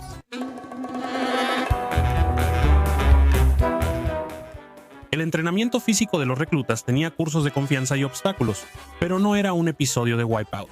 Los soldados se abrían paso con fuerza por barras superiores, escalada de muros, saltos de tijera y trepaban cuerdas, a menudo bajo calor extremo, frío y otros patrones climáticos intensos. Al inicio, completar los cursos era un logro, pero luego los reclutas debían cumplir tiempos. El veterano Carlos Owens Jr. mencionó su curso menos favorito. Mi evento menos favorito era arrastrarme bajo alambre de púas varios metros. Ráfagas intermitentes de fuego de ametralladora con balas trazadoras daban aún más motivos para mantenerse agachado. ¿Quién dice que el refuerzo negativo no funciona? Sobre refuerzo negativo, el objetivo del entrenamiento básico era transformar civiles, muchos sin querer estar ahí, en soldados rápidamente. Además del entrenamiento físico, los reclutas recibían lecciones de conducta, comportamiento, medicina básica, cortesía militar, vestimenta, higiene, carácter y marcha. Fue menos como 76 trombones y más como mi bella dama de lo que esperaba. Aunque recibió educación integral, el veterano Mike Page se sentía poco preparado al ser enviado a Vietnam, porque había muy poca capacitación formal, si es que había alguna, para prepararnos para tratar con la población asiática, su idioma, costumbres, tradiciones y psicología. Así que un soldado podía haber recibido un excelente entrenamiento práctico y diversas habilidades militares, pero aún así estaría poco preparado para enfrentarse a un enemigo hábil y decidido, en el contexto de la guerra en montaña, selva o combate urbano, etc.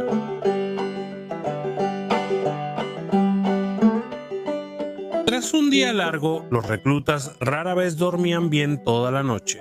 Eso es porque a cada recluta se le requería hacer guardia nocturna, lo cual no es tan divertido como suena. Los barracones donde se quedaban los reclutas eran estructuras viejas, de madera y endebles, que no fueron construidas pensando en la comodidad de nadie. Así que, desde las 22 hasta las 05 horas, que es a las 9 de la noche, hasta la 1 de la mañana, un soldado por hora estaba de guardia. Vigilaba los barracones y se aseguraba de que algo como una chispa de cigarro perdida no fuera a quemar a todos hasta convertirlos en cenizas. Cada soldado despertaba al siguiente para evitar incendios nocturnos en el campamento. Recibir cartas de casa permitía a los soldados descansar mentalmente y convivir en su tiempo libre. Al final, los reclutas compartían cartas, regalos o historias de sus seres queridos. Salvador de Blasio comentó: este ritual nos ayudaba a distraernos y no pensar en lo que enfrentábamos o recibíamos. Disfrutábamos mucho al recibir algo, era genial. La Primera Guerra Mundial fue uno de los conflictos más mortales de la historia, con más de 1 millón de militares y civiles muertos. La vida del soldado en trincheras era un infierno. Sufrían enfermedades, hambre, ratas, malos olores y cadáveres por doquier. Además, debían aceptar que podían morir en cualquier momento. Hoy exploraremos la vida de un soldado en las trincheras durante la Primera Guerra Mundial. De 1914 a 1918 británicos, franceses, alemanes, rusos y otomanos pelearon en trincheras, una serie interconectada de caminos fangosos excavados a unos 2 metros de profundidad y casi 2 metros de ancho en la tierra en las líneas frontales de los campos de batalla. Aunque las trincheras daban a los soldados cobertura y protección contra el fuego enemigo, irónicamente, también fueron la causa de muchas muertes debido a sus condiciones similares a las de una alcantarilla. Cuando escuchas sobre las trincheras de la Primera Guerra Mundial, podrías imaginarte un montón de pasillos excavados de manera rudimentaria. Pero estas trincheras tenían un diseño estratégico intencional. Aliados y potencias centrales crearon trincheras como defensa. El uso de armas pesadas llevó a ambos bandos a refugiarse en trincheras para proteger a los soldados. Las trincheras se cavaron en zigzag y curvas, creando esquinas y pasillos para mejores puntos de observación y escondites para los soldados. Los patrones en zigzag impedían que los enemigos entraran fácilmente a la trinchera y cada una tenía un propósito distinto. Algunas trincheras en R eran corrales para tropas, otras almacenaban suministros y otras servían para desechos. Es divertido estar cubierto de lodo. La gente paga mucho por cubrirse de lodo orgánico en spas lujosos para mejorar su piel. En la Primera Guerra Mundial, estar mucho tiempo en trincheras mojadas causaba pie de trinchera y podías perder dedos o hasta los pies. El pie de trinchera era tan común y generalizado que afectó a aproximadamente 5.000 soldados británicos solamente. También se descubrió en la Primera Guerra Mundial que los soldados se hacían inspecciones regulares de los pies entre ellos. Los hombres se emparejaban de 2 en 2 y cada compañero era responsable de los pies del otro, y generalmente aplicaban aceite de ballena en un esfuerzo por prevenir el pie de trinchera, que podía ocurrir en cualquier condición fría y húmeda. Se reportó que algunos asistentes a los festivales Glastonbury, Leeds y Download desarrollaron pie de trinchera por el frío, humedad y lodo constantes. Aunque los médicos estaban mejor preparados en la Primera Guerra Mundial, gracias a técnicas avanzadas, aún era común que los soldados se enfermaran y murieran. Las condiciones frías, húmedas e insalubres en las trincheras no hacían nada para fortalecer a los soldados, y los elementos implacables los hacían propensos a enfermarse. Los piojos circulaban en las trincheras y propagaban enfermedades como la fiebre de las trincheras. Y no era raro que los soldados despertaran y encontraran ratas comiéndose sus raciones, o incluso a ellos mismos. Sí, las ratas eran tan atrevidas que mordían a los soldados mientras dormían. No olvidemos que las trincheras originaron uno de los brotes más mortales, la pandemia de influenza de 1918, debido a que los soldados de la Primera Guerra Mundial ya tenían sistemas inmunológicos bajos, debilitados por la desnutrición, así como por el estrés del combate y los ataques químicos.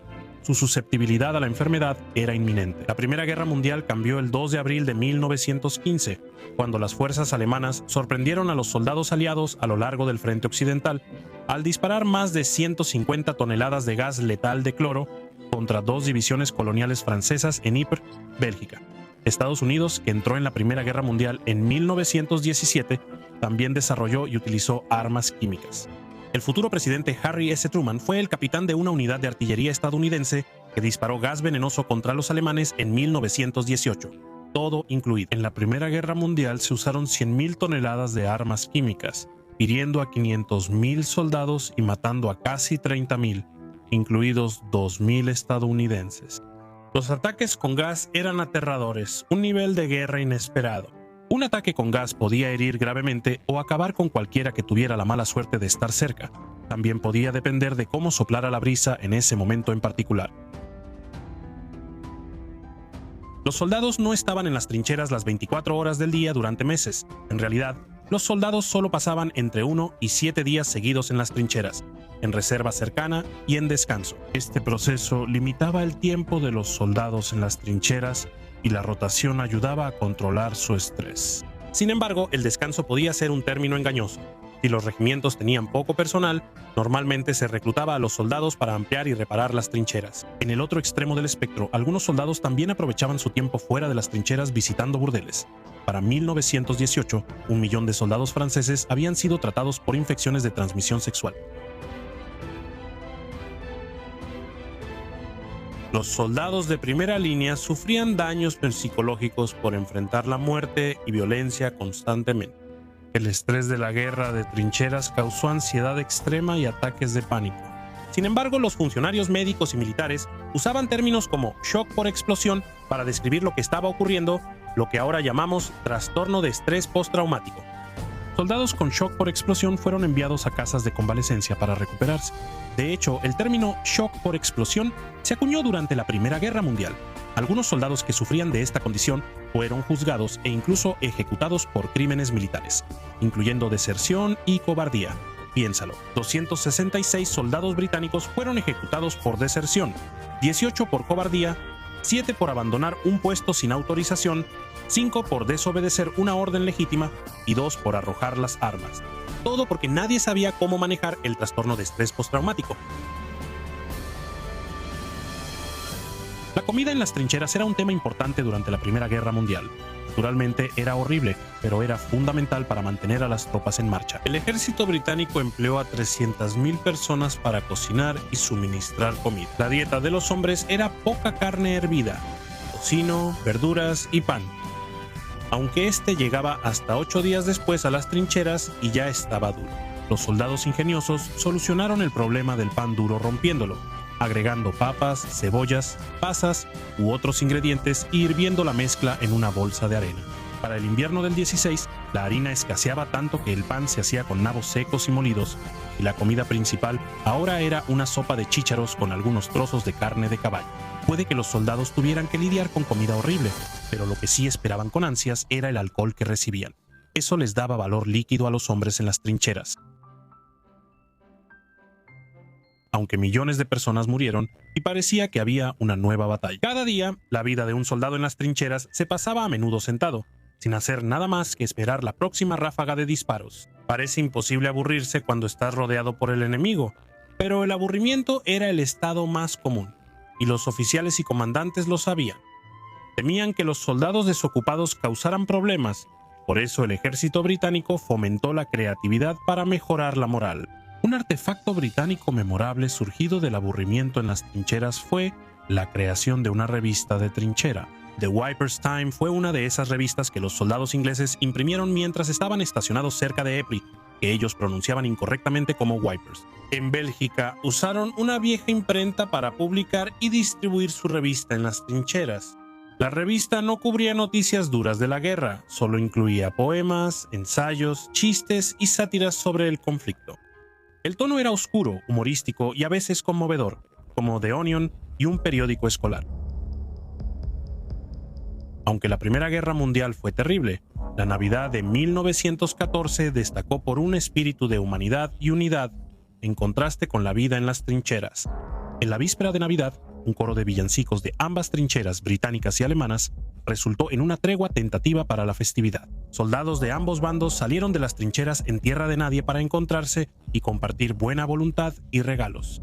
Fue raro ver a soldados franceses, alemanes y británicos cruzar trincheras para saludarse y charlar en tierra de nadie. Ahí estaban, compartiendo cigarrillos, jugando fútbol y comida, además de recuerdos.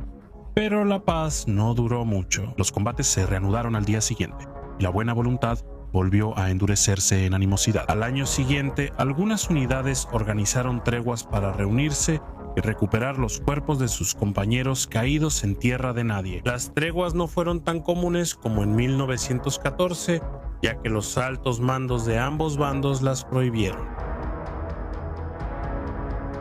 Un legado sorprendente de la Primera Guerra Mundial fue su impacto en el lenguaje por la mezcla de nacionalidades, idiomas y orígenes de los soldados. En las trincheras surgió una jerga militar inusual. Los soldados británicos llamaban a las granadas enemigas aplastapapas y decían tropas de asalto para los que hacían ataques rápidos y arriesgados. El término caso perdido fue otra expresión de la jerga que se originó durante la Primera Guerra Mundial. Casos perdidos. Soldados heridos eran sacados de trincheras en canastas tipo ataúd por la pérdida de extremidades. Piojos es un término originado en 1915 de Kut, un pato famoso por tener piojos y parásitos.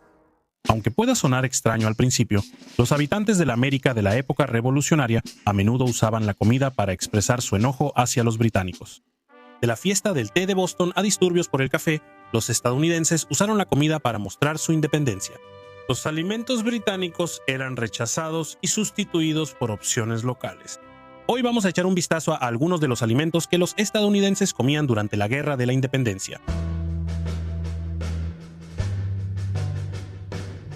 Durante la Revolución, los estadounidenses aprovechaban toda la comida, usando cada parte del animal, incluso la sangre. Tomen, por ejemplo, la receta de morcilla del libro de cocina de Hannah Glass. Las instrucciones indican mezclar harina de maíz con leche hervida o, en su defecto, agua. Después se añade la sangre y se mezcla bien. Glass sugiere añadir jarabe de melaza llamado treacle y un poco de manteca de cerdo para dar sabor. Se recomendaba hervir el pudín de sangre hasta 7 horas antes de servir.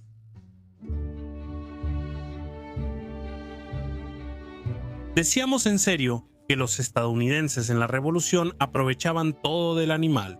Por ejemplo, Joseph Plum Martin, soldado raso de Connecticut, documentó los alimentos más inusuales que probó en la guerra. Una vez hirvió el hígado de un buey viejo. Martin dice que comer carne tras tomar un medicamento le causó fuerte dolor de estómago, aunque en su momento creyó que era buena idea. Martin dijo que expulsó los trozos duros de hígado como uvas, disparados desde un cañón de campaña, lo cual suena terrible. Uno pensaría que Martin sería más cuidadoso con su comida tras ese incidente, Pero no fue así para ese soldado raso de Connecticut. Martín parecía tener un gusto especial por las partes que, incluso en ese entonces, otros consideraban indeseables. Esto se ve en los diarios, donde relata haber comido la cabeza de una oveja para evitar desperdicio y el vaso de un buey, lo cual le provocó vómito.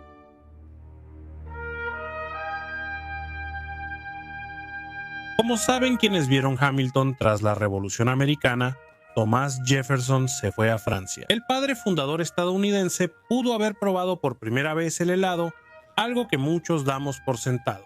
Sí, desde el primer momento en que lo probó, el postre se convirtió en uno de sus favoritos. Con Jefferson, incluso fue el primer estadounidense en crear y popularizar su propia receta de este manjar. Como presidente de los Estados Unidos, Jefferson es conocido por haber servido helado en al menos 6 ocasiones.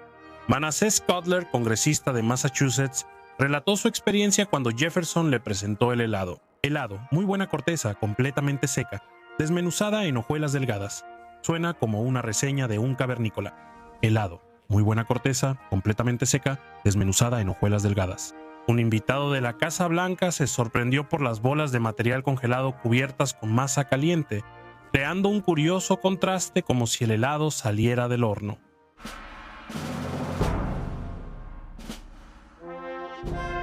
La receta para el pastel de fuego incluía agua, harina y ni un solo ingrediente más. Si eso no te suena muy apetitoso, bueno, tampoco lo era para los soldados revolucionarios. En realidad, solo comían pastel de fuego cuando realmente no les quedaba de otra. La falta de raciones en el invierno de George Washington en Valley Forge obligó a muchos soldados a hacerlo. Mezclaban sus raciones de harina con agua y luego lo horneaban en una olla de hierro. Como no había levadura involucrada, el pastel era denso y básicamente insípido. Pero si eso suena aburrido, había una manera en que se volvía más interesante. Las larvas y los gorgojos entraban regularmente en las reservas de harina. Como básicamente no se podía hacer nada al respecto, los hombres simplemente los cocinaban junto con la harina. Bueno, al menos eso le añadía algo de proteína a la comida. Si no lo has probado, en Filadelfia te dirán lo buena que es esta mezcla de carne. Popularizada por los holandeses de Pensilvania, el scrapple se hacía con las sobras de cerdo. Así es la versión revolucionaria estadounidense del McRib. Una receta colonial usaba la cabeza, patas y restos del cerdo tras hacer salchichas. A alguien más se le hace agua a la boca. Las partes se cocían en una olla con sal hasta ablandarlas y poder quitar los huesos. Los estadounidenses solían sazonar la carne con sal, pimienta y añadir harina de maíz para espesarla hasta parecer papilla. Tras cocinarlo, el chef cortaba el scrapple en rebanadas y lo freía en manteca caliente, hecho con lo mejor del mundo. Las calabazas, originarias del Nuevo Mundo, se usaban de distintas formas en la cocina de los estadounidenses revolucionarios. Una de las formas más populares, aún querida hoy, es el pie de calabaza. En el libro de cocina de Hannah Glass de 1805 se explica cómo los padres fundadores hacían y comían su pie de calabaza. Glass dice que el cocinero debe pelar la calabaza y cocerla a fuego lento hasta ablandar. La receta pedía una pinta de calabaza, un vaso de agua de rosas, una pinta de leche y un vaso de vino de Málaga. Luego se añadía media libra de mantequilla, azúcar, sal, 7 huevos y una pizca de nuez moscada.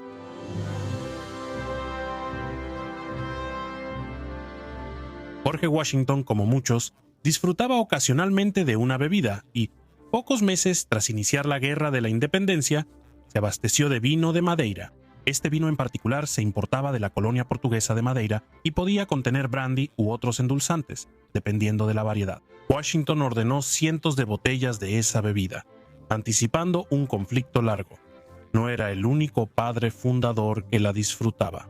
John Hancock redujo importaciones de vino de Madeira en 1760 para protestar impuestos británicos, provocando una multitud en Boston.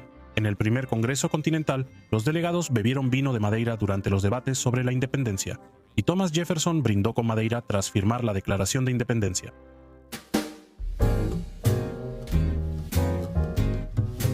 Durante la Revolución Americana, el café ya era muy popular, aunque no había Starbucks en cada esquina. Cuando Thomas Boylston subió el precio del café acumulándolo, Al menos 100 mujeres marcharon a su almacén y causaron un motín. Según Abigail Adams, el motín ocurrió el 4 de julio de 1777. 100 mujeres con un carro y camiones marcharon al almacén y exigieron las llaves, que Boylston se negó a dar. Ahí todo se volvió feo y agresivo. No le niegues café a la gente, dice Adams. Una mujer lo tomó del cuello y lo metió a un carro sin dejarlo escapar. Entregó las llaves, voltearon el carro, abrieron el almacén y se llevaron el café en camiones. Eso suena razonable para un cafetero.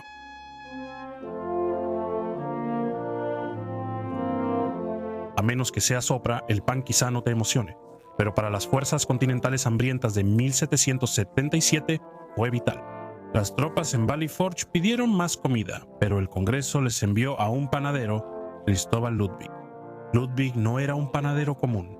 Su verdadero título era Superintendente de Panaderos y Director de Panificación del Gran Ejército de los Estados Unidos. Debo admitir que es el mejor título de LinkedIn que he visto. El Congreso le propuso a Ludwig hornear 1 libra de pan por cada libra de harina. Así podría vender el excedente de harina y quedarse el dinero, pero Ludwig se negó. Le dijo al Congreso que tenía suficiente dinero y que no tenía ningún deseo de hacerse más rico a causa de un conflicto. En su lugar, insistió en dar 135 libras de pan por cada 100 de harina recibidas. Una jugada muy elegante.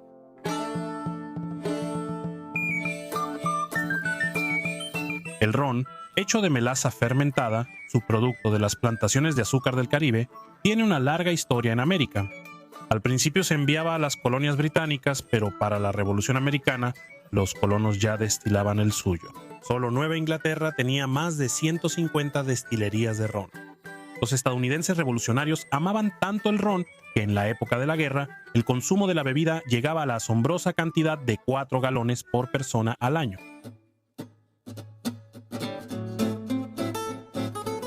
La mayoría de los colonos estadounidenses de origen británico consumían alimentos británicos, pero también adoptaron nuevos productos cultivados en Norteamérica. De hecho, Hannah Glass incluso incluyó varias recetas en su libro de cocina, las cuales describió como adaptadas al estilo de cocina estadounidense. Hannah Glass sugería cocer arándanos hasta hacer jalea, añadir azúcar morena y hornear con mantequilla y harina para tartas de arándano. Como la mayoría de los soldados en guerra, las fuerzas estadounidenses en la Revolución recibían raciones diarias. Las raciones solían ser 1 libra diaria de carne, res, cerdo o pescado salado, y 1 libra de harina por soldado. También recibían chícharos o frijoles, leche y usualmente un poco de arroz, maíz y melaza. Sin embargo, eso era en condiciones ideales y la guerra rara vez lo es. Las tropas solían recibir raciones incompletas y conseguir leche fresca durante las marchas era muy difícil. En el largo invierno de 1777 en Valley Forge, varias asignaciones se ajustaron por la poca disponibilidad y muchos soldados tuvieron que prescindir de ellas. Como la mayoría eran británicos, los colonos estadounidenses apreciaban mucho el té. Cuando el Parlamento actuó contra los contrabandistas de té, los colonos se molestaron. Tiraron su té al puerto de Boston en lo que se llamó la Fiesta del Té de Boston. Sin embargo, una vez que comenzó la revolución, muchos estadounidenses empezaron a rechazar la idea de tomar té británico como un acto de patriotismo. Los leales a los británicos que seguían consumiendo la bebida recibían críticas de sus vecinos revolucionarios, lo que afectaba a las ventas. Muchos estadounidenses que dejaron el té comenzaron a tomar café, pero algunos lo sustituyeron por té de hoja de frambuesa u otras infusiones locales. Los estadounidenses eran revolucionarios y marcaban tendencias. Pocos años después de que los colonos ingleses consiguieron su independencia, sus aliados franceses hicieron su propia revolución. En Boston celebraron la Revolución Francesa con un banquete. Pusieron un letrero de paz, ofrenda pues a la libertad y la igualdad en el cuello de un buey, y lo llevaron a la Plaza de la Libertad. Allí el buey fue cortado y servido junto con ponche de pavo y 100 panes. ¡Viva la revolución! De hecho, es fácil pensar que en el momento en que los británicos se rindieron en Yorktown, nacieron los Estados Unidos de América. Transformar a las idealistas excolonias en una nación funcional fue un proceso largo y arduo. El nuevo país tuvo años de problemas económicos, gobiernos estatales desorganizados, frecuentes insurrecciones y un Congreso continental ineficaz y sin poder. Sin embargo, de alguna manera, los padres fundadores lograron organizarse y formar el país que reconocemos hoy en día. Hoy veremos lo que ocurrió tras la Revolución Americana. Aunque la revolución era popular en las colonias, no todos apoyaban rebelarse contra la corona. De hecho, los historiadores creen que el número de colonos americanos que permanecieron leales a la corona oscilaba entre el 10 y el 20% de toda la población. Este segmento bastante grande de la comunidad obviamente no estaba contento cuando los británicos se rindieron en Yorktown en 1781 y con buena razón. Después de la rendición, muchos lealistas fueron perseguidos y golpeados en sus casas por pandillas de patriotas que querían castigarlos por apoyar al bando equivocado. Si te preguntas, oye, ¿por qué no simplemente te quedaste callado? Probablemente no podían, mientras que varios ricos tenían el lujo de guardar silencio sobre su política. La mayoría de los colonos tuvo que elegir una facción. Cuando los británicos se retiraron de los estados, muchos leales se fueron con ellos. Durante la Revolución, el primer ministro británico era Federico North, segundo conde de Guildford, conocido como Lord North. Lord North bajó el estándar para sus sucesores al perder la guerra y renunciar. En desgracia, intentó terminar la revolución diplomáticamente. Ofreció un plan de conciliación que prometía que los británicos terminarían toda opresión sobre las colonias si los colonos ponían fin a la rebelión. Spoiler, los colonos rechazaron el trato al final de la guerra. North estaba agotado por la tensión entre ambos países y el estrés de su cargo. Cuando Lord Cornwallis se rindió en Yorktown, Lord North recibió la noticia como una bala en el pecho y exclamó: «Oh Dios, todo ha terminado». Los británicos izaron la bandera blanca en la batalla de Yorktown el 17 de octubre de 1781, pero su salida de las colonias no fue inmediata. De hecho, les tomó bastante tiempo sacar a todos. El 11 de julio de 1782, el gobernador británico Sir James Wright y su personal militar huyeron de Georgia a Carolina del Sur. Wright quería huir de las colonias cruzando el Atlántico. Algunos de sus barcos fueron a Nueva York y otros a Florida o las Indias Occidentales. Wright regresó a Londres y murió 3 años después. Aunque la rendición británica ocurrió en la batalla de Yorktown, la guerra en sí técnicamente no había terminado. Durante bastante tiempo después, las conversaciones oficiales de paz en París comenzaron un año completo después de la rendición. En 1982, los británicos fueron representados por Ricardo Oswald y los estadounidenses por Juan Jay, Juan Adams y Benjamin Franklin. Ambas partes firmaron artículos preliminares de paz en el Hotel de York el 30 de noviembre de 1782. Este acuerdo acercó a América y Gran Bretaña al fin del conflicto y sería la base de un tratado formal. Varios años después, en el 83, el Congreso Continental ratificaría una versión preliminar del tratado. El acuerdo se desarrolló más y la versión final se ratificó el 14 de enero de 1784. Los británicos ratificaron el tratado en abril y el 12 de mayo de 1784, las versiones ratificadas se intercambiaron en París. Nada como un buen intercambio de ratificaciones. El Tratado de París fue fruto de meses de negociaciones y política. Según sus términos, Inglaterra estaba obligada a reconocer a las antiguas colonias como una nación independiente. Los británicos también estaban obligados a dar a los estadounidenses el control del territorio entre las montañas Allegheny y el río Mississippi, y permitir que los pescadores estadounidenses pescaran en aguas canadienses. Los estadounidenses aceptaron no perseguir a los leales británicos ni impedir que acreedores británicos cobraran deudas de excolonos. Los estadounidenses aceptaron devolver muchas propiedades tomadas en el conflicto. En noviembre de 1783, los últimos soldados británicos y miles de leales y exesclavos partieron de Nueva York. El evento fue celebrado en el nuevo país y se convirtió en un día festivo conocido como el Día de la Evacuación. Los británicos, comprensiblemente, estaban algo resentidos por ese último gesto antes de irse. Clavaron su bandera en un asta engrasada para dificultar quitarla. Los británicos, siempre bromistas, La bandera fue retirada por el soldado Juan Van Arsdale, quien subió el asta y puso la estadounidense en lugar de la británica. Durante años, las celebraciones del día de la evacuación solían incluir la recreación de la escalada de Van Arsdale. Solo un mes después de que las tropas británicas abandonaron el país, el general George Washington, comandante del ejército estadounidense, renunció a su cargo. La decisión de Washington se consideró un acto patriótico que mostraba su compromiso con su país sobre sus intereses personales. Esto lo hizo aún más popular y ya estaba en tendencia. El excomandante regresó a su hogar en Mount Vernon, Virginia. Se quedó hasta que sus compatriotas le pidieron participar en las elecciones y ser el primer presidente del nuevo país. En los 80, una crisis económica en Massachusetts dejó a muchos agricultores endeudados. El estado no perdonó las deudas y muchos agricultores perdieron sus propiedades o fueron encarcelados. Se formó una ira y como muchos agricultores eran exrevolucionarios contra los británicos, terminaron levantándose en armas contra el gobierno al inicio de la Guerra de la Independencia. Daniel Chase, antes jornalero, se unió al ejército continental y luchó en batallas como Lexington, Concord, Bunker Hill y Saratoga. En los años 80, Chase, ya veterano de guerra, se retiró y volvió a Massachusetts, donde tuvo problemas legales por deudas impagas. Se volvió activo en el movimiento antigubernamental y pronto lideró a miles de rebeldes en una protesta masiva contra la injusticia económica y los abusos de derechos civiles. Aunque la revolución fue exitosa, la rebelión de Chase no lo fue. El gobernador de Massachusetts, James Bowdoin, formó su milicia y aplastó a los rebeldes.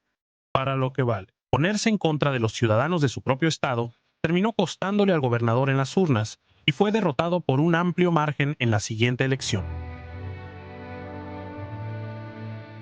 En 1777, representantes de los 3 estados originales redactaron los Artículos de la Confederación, documento que delineó la sociedad estadounidense. Tras lograr la independencia y convertirse en una nación funcional, Estados Unidos pronto vio que los artículos requerían una revisión urgente.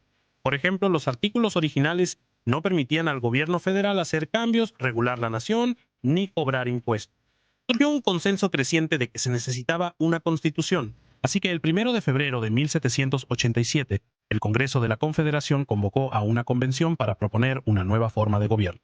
Delegados fueron a Filadelfia para redactar el nuevo documento de gobierno y debatir varios planes para el gobierno federal durante meses. Finalmente se lograron acuerdos y tras la firma, el 17 de septiembre de 1787, se completó la Constitución de los Estados Unidos. Aunque hoy la Constitución es clave para la democracia estadounidense, no fue un éxito para todos al principio. Tomó años para que todos los estados la ratificaran, aunque aún no había partidos políticos formales. Las facciones surgieron entre federalistas que apoyaban la nueva Constitución y antifederalistas que se oponían. Los primeros estados en ratificarla fueron Delaware, Pensilvania, Nueva Jersey, Georgia y Connecticut. Algunos estados dudaban porque el documento no protegía derechos humanos como libertad de expresión y religión. Para solucionar el problema, se añadieron 10 enmiendas a la Constitución llamadas Carta de Derechos. Alejandro Hamilton, Jaime Madison y Juan Jay lanzaron una intensa campaña para convencer a Nueva York, entonces un estado antifederalista, de apoyar el nuevo plan. Los 3 escribieron muchos ensayos como Publio. Actualmente los papeles federalistas son citados por la Corte Suprema de Estados Unidos como prueba de la comprensión que tenían los redactores sobre la Constitución.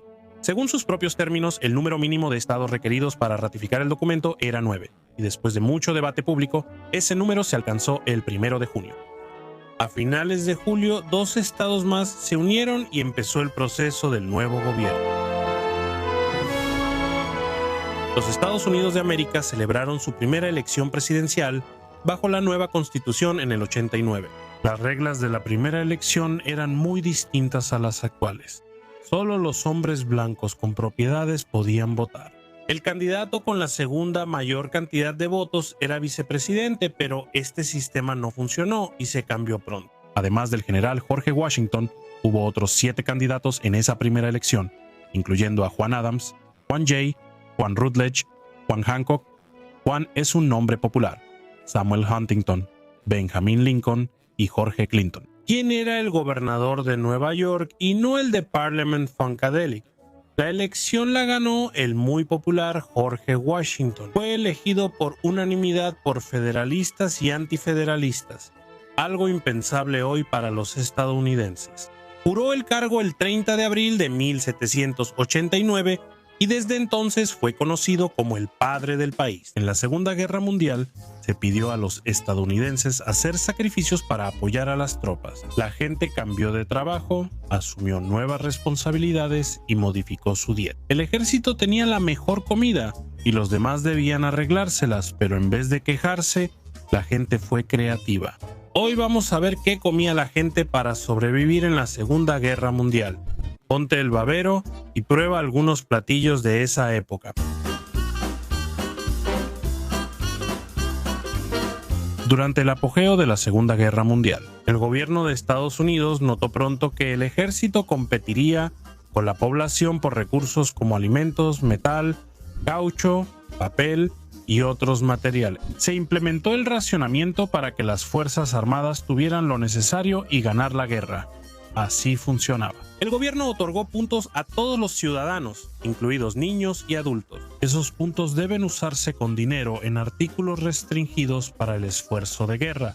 Por ejemplo, en 1943, una libra de tocino costaba 7 puntos y unos 30 centavos. Los puntos tomaban la forma de estampillas que el gobierno distribuía en libros. La OPA hacía que voluntarios repartieran los libros y explicaran su propósito a comerciantes y consumidores. Primero se racionaron las llantas, luego los automóviles y después la gasolina. En mayo del 42, el gobierno agregó azúcar y café a la lista de productos alimenticios pocos meses después. Las carnes, pescados, leche enlatada, grasas y quesos también fueron considerados restringidos. Cada nuevo artículo en la lista era acaparado, vaciando tiendas y causando escasez.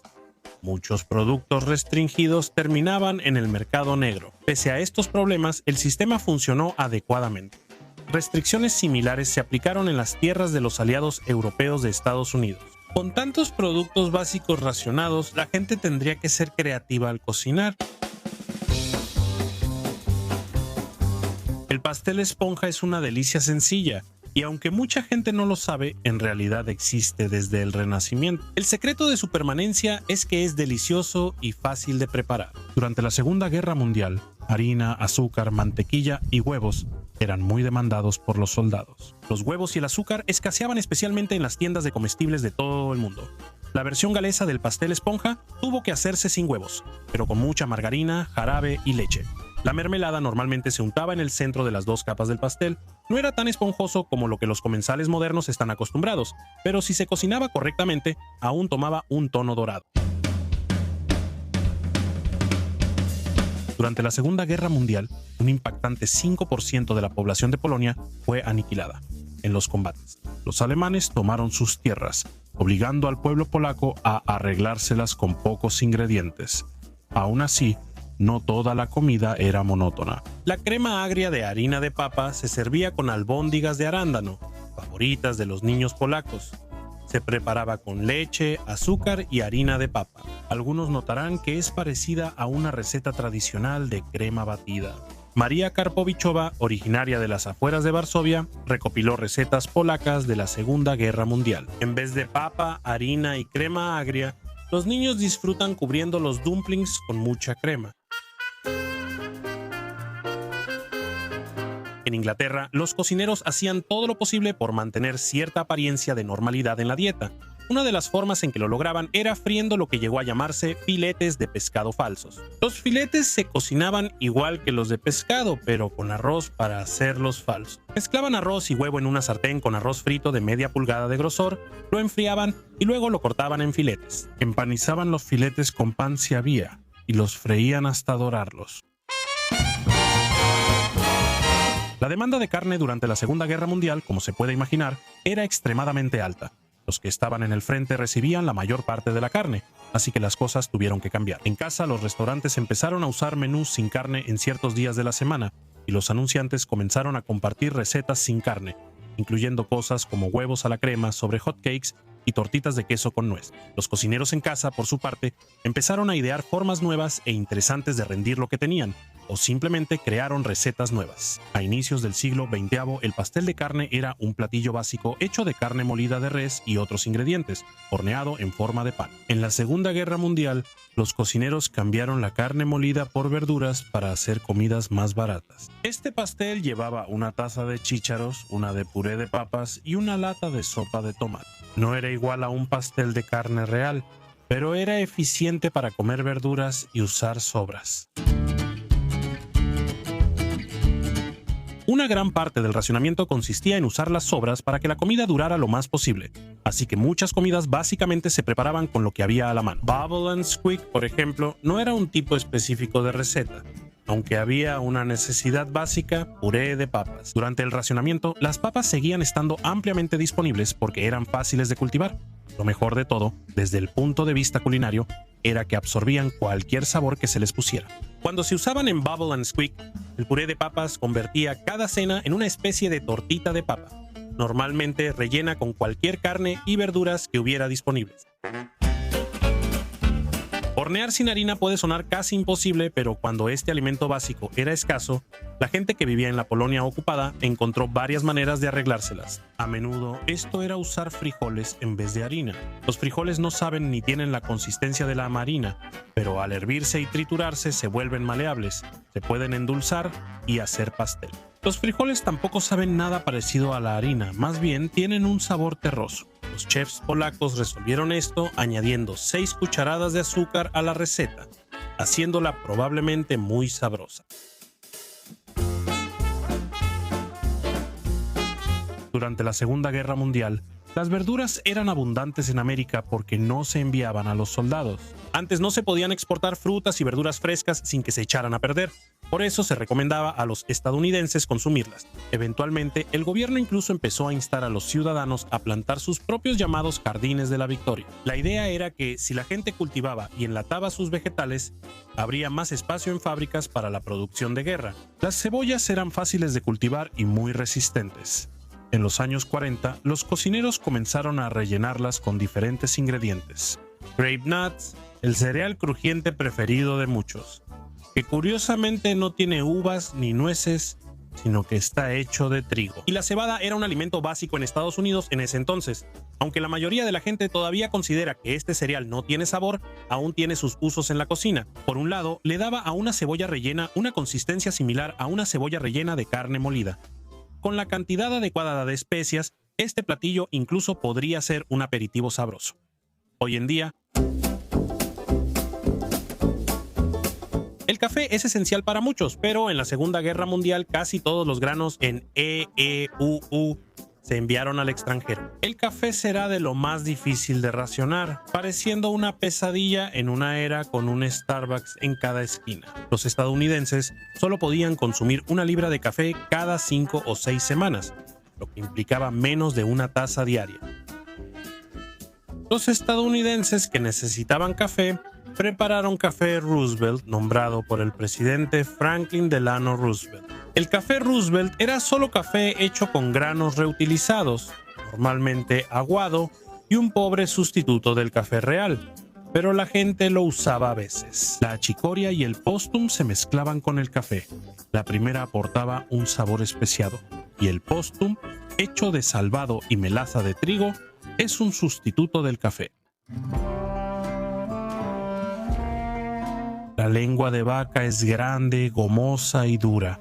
No es algo que una familia estadounidense típica comería si tuviera otra opción. Durante la Segunda Guerra Mundial, las familias estadounidenses solo podían comprar carne como lengua y patas, lo que llevó a cambios en los platillos clásicos. La lengua de res, por ejemplo, no se servía simplemente como una gran lengua en un plato, sino que se presentaba en algo más parecido a una cazuela. La lengua de res estofada es fácil de reconocer. Hoy se prepara con zanahorias, cebollas, apio, salsa de tomate y lengua. Para que la lengua quedara comestible, debía hervirse 2 horas y luego hornearse otras 2 con verduras.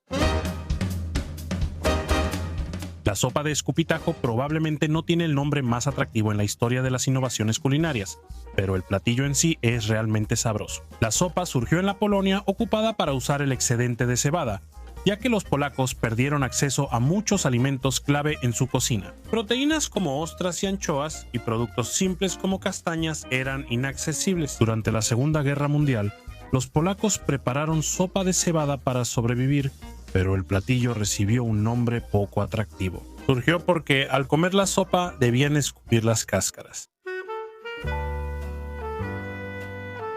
El hígado picado es una receta judía tradicional que usa schmaltz y gribanes para enriquecer el hígado, principal ingrediente del platillo. Durante la Segunda Guerra Mundial, se aconsejaba a las familias judías que estiraran sus raciones de comida, lo que podía significar usar pan rallado para reforzar las comidas, o hacer una versión vegetariana. Versión vegetariana hecha con frutas, verduras frescas y lo que creciera en los huertos de la Victoria. Los cocineros caseros solían sustituir la carne por ejotes, chícharos, cebollas, galletas saladas y huevos duros si había.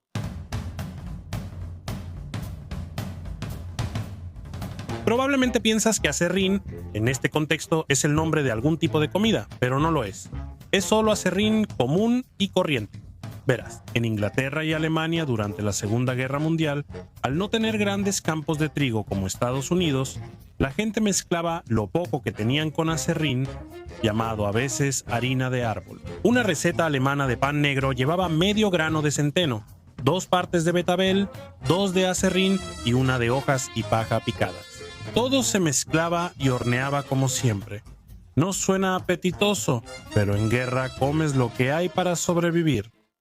¿Tú qué opinas? ¿Qué platillo te gustaría probar? Cuéntanos en los comentarios y revisa otros videos de nuestra historia extraña.